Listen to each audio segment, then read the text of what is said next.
This Equipment World video is brought to you by Chevron Delo 600 ADF Ultra Low Ash Diesel Engine Oil. It's time to kick some ash. Today we're here to talk about marketing for your business. While it seems really straightforward and we're all pretty familiar with some general marketing, I think we can all do better. Our industry is not really one to be hip with technology, and we're not always at the forefront of new marketing techniques, especially in the digital age. But Brian Hess is here to talk with us about why we might need to be a little more on top of things, and especially going into a slow time, now more than ever is the time to do some additional marketing. So without further ado, here's my interview with Brian.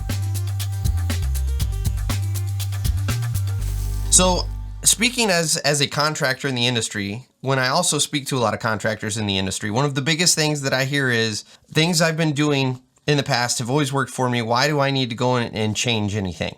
And so as the digital era really comes into play in the construction space, why do contractors need to change what they're doing from a marketing perspective? You know, our industry has been one that has always been, slow to catch up to some degree, but the digital evolution of what's happening, man, is happening faster than it ever has. The introduction to AI is really moving that forward 100 times faster than it ever has before. And it absolutely is scary. Everybody is going to be forced into this at some point, right? And if you're one that has been late to the game, at some point you're either going to be eliminated as a business or you're going to have to get with the program. And so, what I always tell the folks that I interact with is like, better to do it now, right, than to be forced into it later. And you'll be ahead of the game, right? They say the best time to plant the tree was 10 years ago. The second best time is today, right? So, when it comes to the digital evolution, I think it has passed a lot of people by, at least for a period of time, but it's pretty quick to be able to catch up. And I think for our industry, it looks scary to people.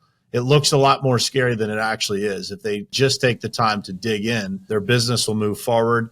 And a lot of these, I just did a podcast episode on this morning. A lot of these companies who have been at the forefront of it, inside and outside of our industry, have had, 50% of their revenue end up coming from some sort of online something, right? A digital version of whatever marketing they're doing. And so I think, it is without a doubt not going away, that's for sure. And it's moving faster than it ever has. So the faster people can adapt, the better.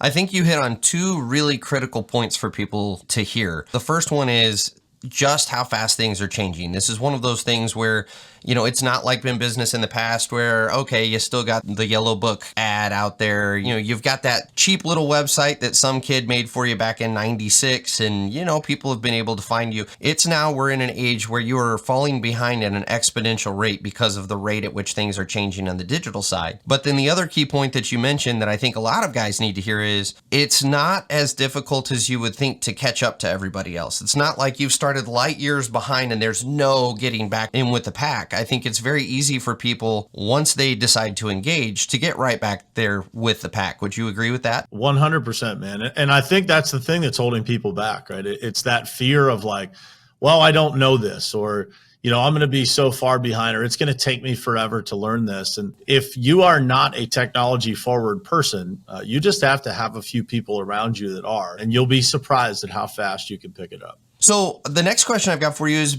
when it comes to best practices for someone who doesn't have a clue, has that old 1996 website, what are some of the things you would recommend for them to kind of get going in at least the right direction? But before we get into that, I want to take a second to tell you about the sponsor of this video, Chevron Lubricants. Protecting your diesel engine and its exhaust aftertreatment system has traditionally been seen as an either-or proposition when it comes to choosing the engine oil that's going to protect your system. And that's exactly why Chevron spent more than a decade of R&D work developing a no-compromise formulation. Now, I don't have to tell you why a clogged DPF is bad news, but here's the real kick in the pants. 90% of that ash clogging up your DPF and then upping your fuel and maintenance costs, it comes from your engine oil. You might be thinking, why don't they make an engine oil with less ash in it then? You'll be happy to learn that Chevron agrees with you. They've developed a new ultra-low ash diesel engine oil that is specifically designed to combat DPF ash clogging. Delo 600 ADF with OmniMax technology cuts sulfate ash by 60%, radically reducing the rate of DPF clogging and extending the DPF service life by 2.5 times. Before, you had to choose between protecting your engine or your aftertreatment system. Now you don't. Delo 600 ADF with OmniMax technology. It's time to kick some ash. When it comes to best practices, what are some of the things you would recommend for them to kind of get going in at least the right direction? From a digital presence standpoint, the basics are really simple, right? It's like show who you really are as a company, right?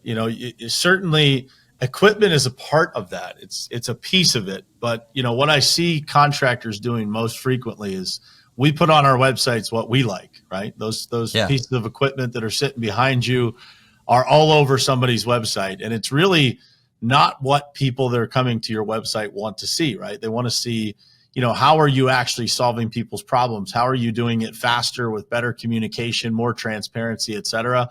And then who are the actual people solving the issues, right? Who are the people behind the scenes in your company actually doing those things? And if you can create a culture like digital presence where people can get a really good look and feel of who you are as a company, and you can bring your website up to speed with that, that is the absolute best approach to create connectivity within your communities that you work in and really bring people inside of your company that are not part of it at all, right? The people, we always say, we have a tagline at the Pavement Group that's follow our journey, join our mission. And the underlying statement there is like, man, everybody is part of our mission, even if they just go to our website and tell somebody else about us, or they like a post on social media, or they interact with us in some way online.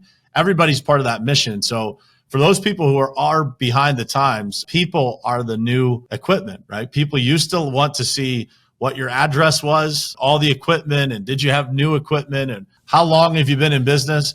And today they want to see more than that. They want to build trust online. And the best way to do that is to show the culture of the business. Well, and to kind of further that point and break it down for contractors who struggle with this whole marketing idea, if you think about any of your personal transactions, whether it's buying a car, buying a piece of equipment, any of these large transactions, you're generally not going to your buy location because someone posted a picture online of the inventory that they have on hand. It's generally a relationship that you've built because you trust the person or because they've done something to make you think you can trust that person, that you're going to go to them as a resource.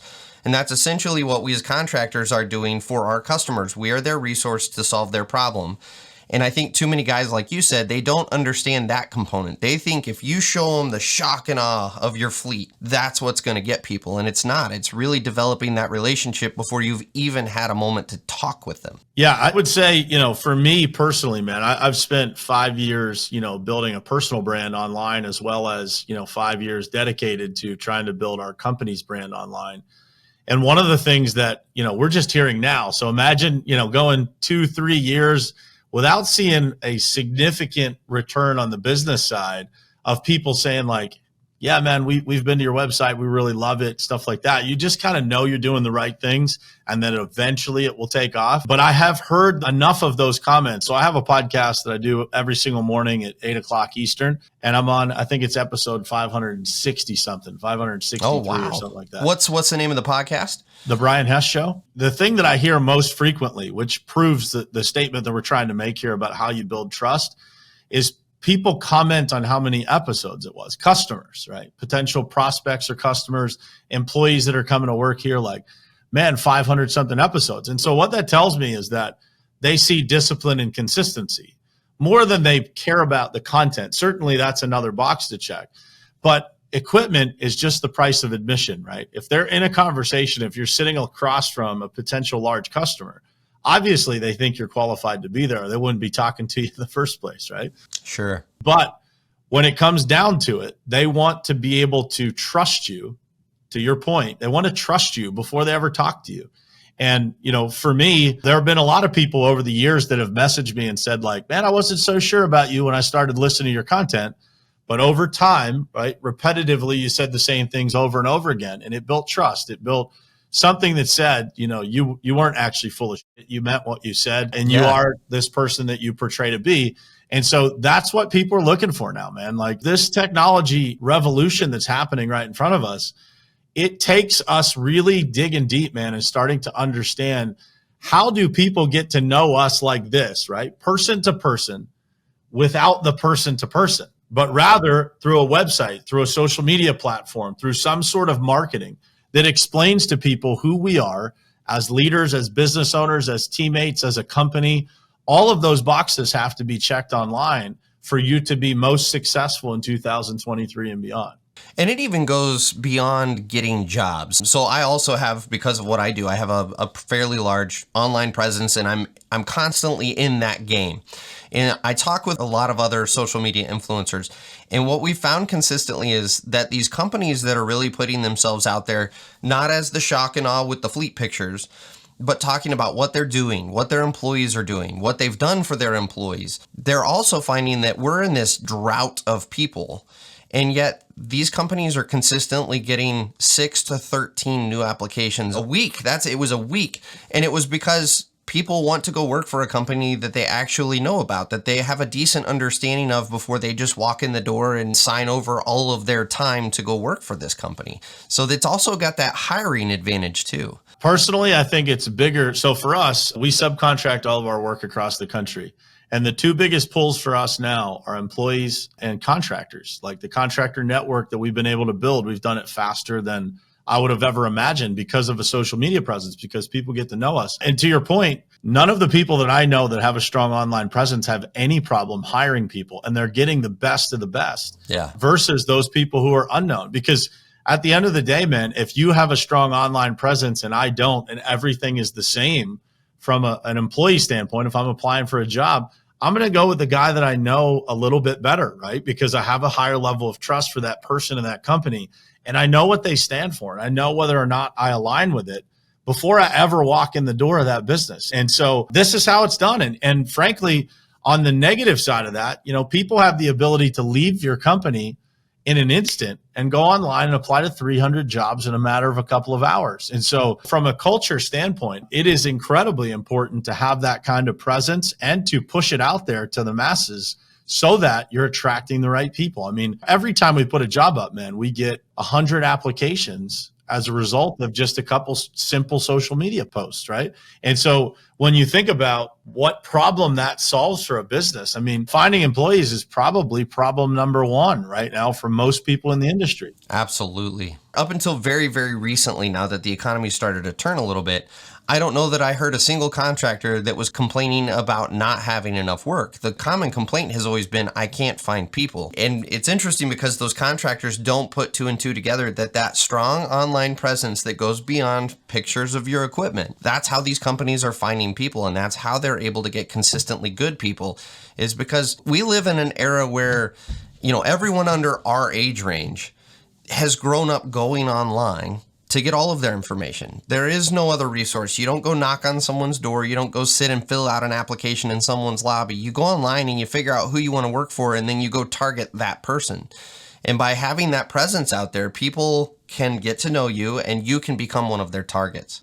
Statistically, man, we've been around for 5 years. We're a fairly large company, and we have had 0 people quit in 5 years. Wow. And we've only lost 7 people total.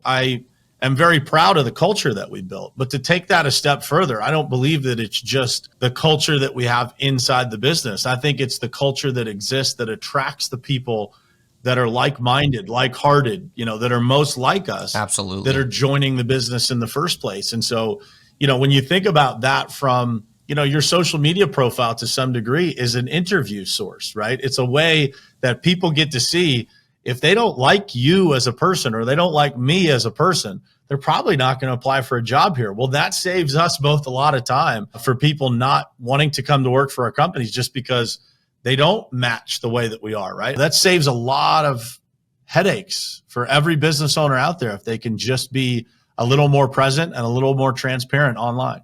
Absolutely. It's kind of along the same lines as a dating profile. If I were to, put, my name is Brian and I like going to eat.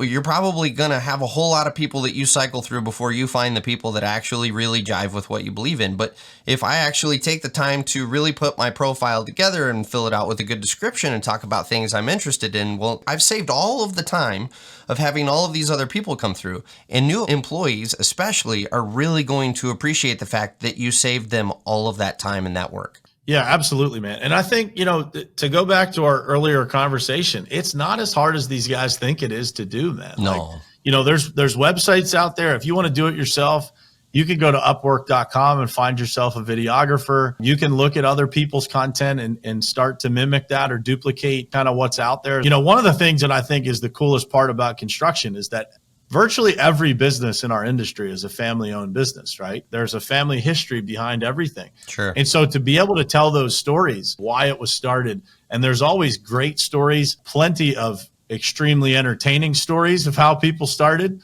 You know, the grind of what it took in the first couple of years to get these businesses started is a great story. And the more you do that, the more you show that, the easier it is for people to just know, like, and trust you. And that happens in a matter of months, right? People start paying attention.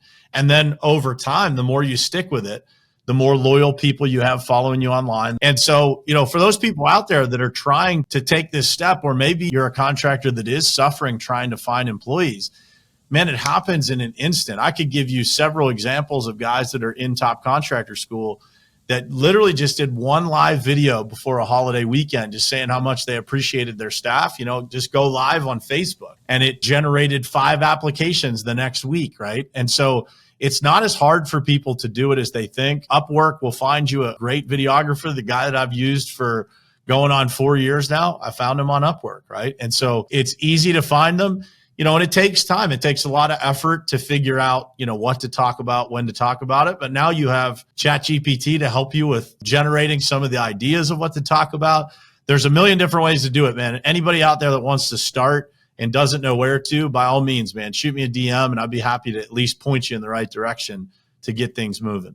Well, my final question for you is, you know, we're all aware now that the economy is starting to slow, especially in the construction space. Why not pull back on marketing in this current environment? If things are already slowing down, why do I want to shove more marketing dollars at chasing that? Easy answer, man. Because everybody else is going to pull back is the number one reason why you shouldn't.